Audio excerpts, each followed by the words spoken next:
Rodiile sunt fructe exotice, apreciate pentru gustul lor dulce acrișor și pentru beneficiile lor pentru sănătate.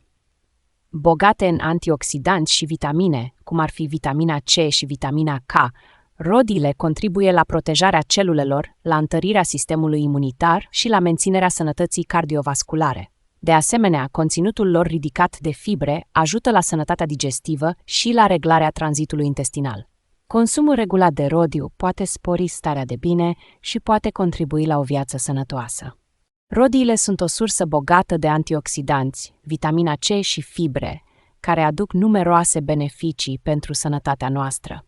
Pentru a integra rodiile în alimentația noastră și a beneficia de aportul lor nutritiv, putem încerca diverse combinații creative. De exemplu, le putem adăuga în salate pentru o notă proaspătă și dulce sau le putem folosi în smoothie-uri sănătoase pentru un plus de savoare și nutrienți. De asemenea, rodiile pot fi incluse în deserturi sau în preparate cu carne, oferind o aromă delicioasă și o textură plăcută. Consumate proaspete sau sub formă de suc natural, rodiile pot fi un aditiv delicios și sănătos în dieta noastră zilnică, contribuind la menținerea unei stări bune de sănătate și a unei alimentații echilibrate. Descoperă secretele nutriționale ale fructelor și legumelor. Abonează-te acum pentru sfaturi și idei despre integrarea lor în dieta ta.